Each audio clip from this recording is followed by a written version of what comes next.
Hey everyone, and welcome back for another deep dive. Um, We know a lot of you are interested in men's rights and that whole red pill philosophy, yeah. especially, understanding those kind of like unspoken covert contracts, right? Okay. Those expectations that society has for men. Hmm.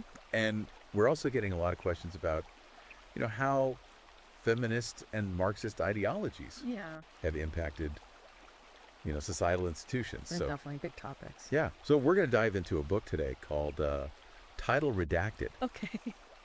which seems to be resonating with a lot of men who, feel disenfranchised by modern society. Yeah, definitely. And it's pretty direct. It's pretty thought provoking. It doesn't shy away from anything. No, Yeah. no, it doesn't. Yeah. So, our mission in this deep dive, I guess, is to unpack That's some of the great. book's core arguments about gender roles and societal expectations, Okay. and the impact of feminist ideology. But we're also going to encourage you to think critically Yeah. about what you hear. We want to equip you with the information, context, to draw your own conclusions. Mm-hmm. So let's jump in. Let's do it. One of the book's central arguments is that this push for enforced equality Okay. can actually be detrimental Interesting. because it ignores like fundamental differences between men and women. Right. Yeah. And they use the example of the Kung San tribe in Africa, Okay. which is a society that has maintained these traditional gender roles Oh, wow. for centuries, right? Yeah. Men hunt, women gather. Okay. And the author argues that this division isn't due to some, patriarchal conspiracy, Right. but rather a pragmatic approach based on inherent strengths and skills. Right. I mean, the Kung San are not concerned with, Right. abstract political theories. No, they're focused on survival. We're focused on survival. Right. And the book kind of suggests that maybe modern society's obsession Okay. with erasing all gender distinctions is actually working against Interesting. our natural inclinations. I see what they're saying. Yeah, and so it raises this crucial question, right? Yeah. What does true equality actually mean? Mm-hmm. Does it require complete sameness, Yeah. or is there room to acknowledge differences while still striving for fairness? That's a good question. And the book uses the example of transgender athletes in women's sports to illustrate this point. No. Okay. Right? So they talk about, a female weightlifter who trained for years Right. only to be defeated by a transgender competitor Okay. with a clear biological advantage. Yeah. And this woman ultimately left the sport, Oh, wow. feeling like the playing field was no longer level. It's got to be so disheartening. Yeah. And so the book's kind of using this example to highlight the potential unfairness Yeah. of disregarding biological differences. Okay. Right? They argue that true fairness in competition, and maybe in society as a whole, necessitates acknowledging that men and women are not physically identical. They're not. Right. It's true. And this leads to some complex and controversial discussions. Yeah. Speaking of controversial, the book goes on to make a bold claim. Okay. They say leadership is inherently male, Wow. shaped by both biology and historical factors. Okay. And they emphasize the role of testosterone, Right. arguing that it fuels those classic male leadership traits like risk-taking, decisiveness, Okay. strategic thinking. Gotcha. And they cite a 2012 study that found men with higher testosterone levels were more likely to seek leadership positions Interesting. and display, dominant behaviors. Right. The author then connects this to historical examples like the Titanic. Go the Titanic. Remember, 74% of the women survived, but only 20% of the men. Wow. Yeah. Right. And here's where it gets interesting. Okay. The book argues this wasn't just random chance. Okay. It fits with this idea that men are biologically wired for crisis leadership to protect others even at their own peril. Right. And there's research to back that up. The 2019 study found that during crises like wars or natural disasters, people tend to prefer male leadership. Oh, wow. Right? They trust men to make tough decisions under pressure. Fascinating. So the book's suggesting that who we see as leaders might be influenced by biology, not just social conditioning. That's interesting. Yeah, it really prompts us to reconsider the historical context of leadership and whether our assumptions about Yeah. gender and leadership might be shaped by more than just cultural norms. That's a good point. Let's move on to another kind of hot button issue, Okay. the hashtag Me Too movement. Yeah. The book offers a pretty critical perspective, Interesting. arguing that it kind of evolved from this like necessary movement to expose harassment into something that now demonizes all men. Okay. And they highlight a statistic from 2019. Yeah. 60% of male managers reported feeling uncomfortable mentoring women Oh, wow. for fear of false accusations. Yeah. So the book is suggesting that while the movement aimed to, hold abusers accountable, Right. it's also created this atmosphere of fear and mistrust, Yeah. where even innocent interactions between men and women are fraught with risk. Absolutely.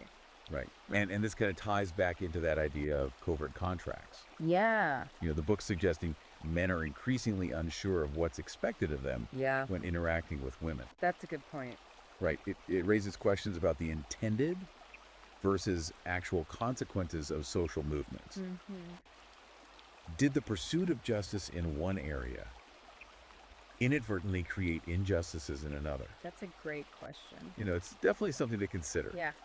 And the book doesn't stop there. Okay. They introduce this concept of the invisible male, Okay. arguing that men's contributions to society are increasingly overlooked Right. while women's achievements are celebrated. Where the author's arguing that men are expected to be these stoic providers, Yeah. shouldering burdens without complaint. But then their sacrifices are taken for granted and their struggles are ignored. That's a good point.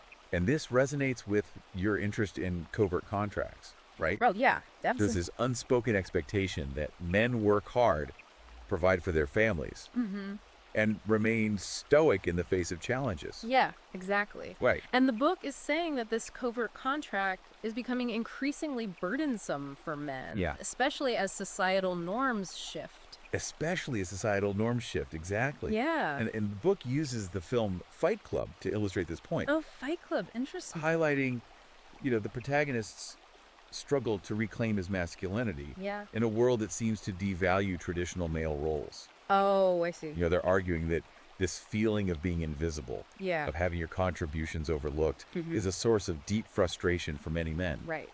And it feeds into that sense of being trapped by a covert contract they never explicitly agreed to. Exactly. So let's talk about another major theme. The author's critique of feminism Okay. and what he perceives as a double standard Gotcha. regarding accountability, Okay. right? The book argues that feminism often perpetuates inequality by holding women to lower standards of accountability. Okay. And for example, they cite the statistic that 10% of sexual assault accusations are false, Wow. based on data from the National Registry of Exonerations. Okay. And they're arguing that, while false accusations are a serious issue, Yeah. there's often limited accountability for those who make them. While men's lives can be irrevocably damaged by even a single unsubstantiated claim. That's a good point. Right. And this connects back to that vulnerability many men feel, Yeah. especially in the wake of this #MeToo movement. Yeah, for sure. Right. The author suggests that feminist ideology sometimes encourages a sense of female entitlement, Okay. where women are taught to expect special treatment without necessarily taking full responsibility for their actions. Oh, interesting. They give the example of a veteran returning from Iraq who struggles to find work, while women are often given preferential treatment in hiring. Right. And so this, according to the author, highlights how feminism might inadvertently create a system Yeah. that disadvantages men even in areas where they've made significant sacrifices. That's a really good point. And this leads us to your interest in the family court system. Yeah. The book dives into divorce and child custody, Okay. claiming the system is inherently biased against men. Oh, wow. The author shares anecdotes of men working long hours to provide for their families, Right. only to be labeled deadbeat dads during divorce proceedings Oh, jeez. and burdened with, exorbitant child support payments. Yeah. There's this heartbreaking story about a man named John Oh, no. who, despite tirelessly supporting his children, was stripped of his rights and financially crippled by child support. That's awful. The book highlights the statistic that men win only 10-15% of contested custody cases, Wow. suggesting that the courts might be predisposed to favor mothers, Yeah. even when fathers are equally capable and loving. That's tough. It paints a rather grim picture. Yeah, it does. And it gets even more intense when discussing hypergamy. Okay. Hypergamy is described in the book as like this hardwired female instinct to seek higher status partners, Okay. driven by a desire for security and resources. Gotcha. And the book uses interesting examples to illustrate this. Yeah. For instance, they refer to the movie Crazy Rich Asians A crazy rich Asian. to demonstrate how women are drawn to men with wealth and status, Right. even if those men might lack other desirable qualities. I see what they're saying. The author shares anecdotes of men dumped by their partners for not receiving promotions Oh, wow. or being wealthy enough. Ouch. It even mentions the wife of a CEO who left him for a billionaire. Oh, my gosh. Begs the question, how much is ever enough? Right. Right. The book suggests that in the modern dating landscape, Yeah. men face immense pressure to achieve financial success, Yeah. not just for themselves, but to meet the expectations of women, Right. driven by this primal desire for upward mobility. I see. And it's a challenging concept to process, Yeah. especially for men already feeling disenfranchised by societal expectations. That's true. The book then targets gender quotas in the workplace, Okay. arguing they prioritize gender over merit Yeah. and often lead to negative consequences. Gotcha. They share an example of a tech company that implemented gender quotas Okay. and subsequently experienced a decline in innovation and employee morale. Oh, wow. The author suggests that prioritizing diversity over competence can backfire, Interesting. harming both the company and its employees. Right. The book also highlights the glass cliff phenomenon, Oh, yeah. The glass cliff. where women are promoted to leadership positions during crises, Right. setting them up for failure and making them scapegoats when things inevitably go wrong. Yeah. There's a striking statistic from a 2021 Harvard Business Review study that found that companies with gender quotas experience a 15% decline in productivity. Wow. And the book uses this research to support its claim that gender quotas often do more harm than good to companies. Yeah. Right? It's another controversial topic. Sure. But the book argues that these policies create resentment among male employees Yeah. and ultimately undermine their intended goals. Right. Let's shift our focus to a deeply personal topic for many men, the mental health crisis. Okay. The book argues that society often overlooks men's mental health struggles, Right. dismissing them as weakness or something they should simply man up and handle on their own. Yeah. Man up. They use the phrase silent suffering syndrome to describe this phenomenon, Okay. emphasizing how men are often conditioned to suppress their emotions and suffer in silence. Yeah. That's a good point. The book shares the statistic that men are 3 times more likely to experience mental health decline Wow. after a no-fault divorce, Yep. suggesting that the emotional toll of relationship breakdowns and losing their children Right. can have a devastating impact on their well-being. Absolutely. They also point out how some companies offer mental health resources exclusively for women, Oh, really? leaving male employees to fend for themselves. Wow. And the book argues that this lack of support Yeah. contributes to the alarmingly high suicide rates among men. That's heartbreaking. Right, and suggests we need to do a much better job recognizing and addressing men's mental health needs and creating a culture where they feel safe seeking help without shame or judgment. Absolutely. The next section is pretty intense. Okay. It explores the idea that intimacy is often weaponized against men, Wow. leading to false accusations and manipulation. Oh, geez. The book tells the story of a man named James Okay. who lost access to his children Oh, due to false accusations of abuse during a custody battle. that's terrible. Right, and the author emphasizes the devastating damage that false accusations Yeah. can inflict on a man's life, Right. legally, emotionally, and psychologically. Of course. The book cites a 2019 study that found 10% of rape accusations are false, Wow. highlighting the need to address this issue while acknowledging that the vast majority of accusations are legitimate. Of course. It's a delicate balance. Yeah. But the book argues that the current climate, where men are often presumed guilty until proven innocent, Right. creates an environment where false accusations can flourish Yeah. with devastating consequences. Absolutely. Right? And this section likely resonates with many men Yeah. who fear the potential repercussions of false accusations, Mm-hmm. especially in a culture where such accusations can rapidly spread through social media Absolutely. and ruin a man's reputation, even if he's ultimately cleared of any wrongdoing. Yeah. Social media is rough. Right? This book certainly covers a lot of ground. It does. We've barely scratched the surface. Yeah. And are already halfway through our allotted time for this deep dive. Let's take a moment to kind of reflect on what we've discussed so far. Right. Before we jump into the rest of the book's arguments, Sounds good. it's important to remember that this is one perspective Right. presented with a specific agenda. Mm-hmm. As we go forward, let's keep thinking critically about the ideas presented Yeah. and consider their implications within the larger context of our societal discussions about gender roles and expectations. Absolutely. I mean, it can be a lot to process, right? Yeah. Especially given the emotional weight these topics carry. For sure.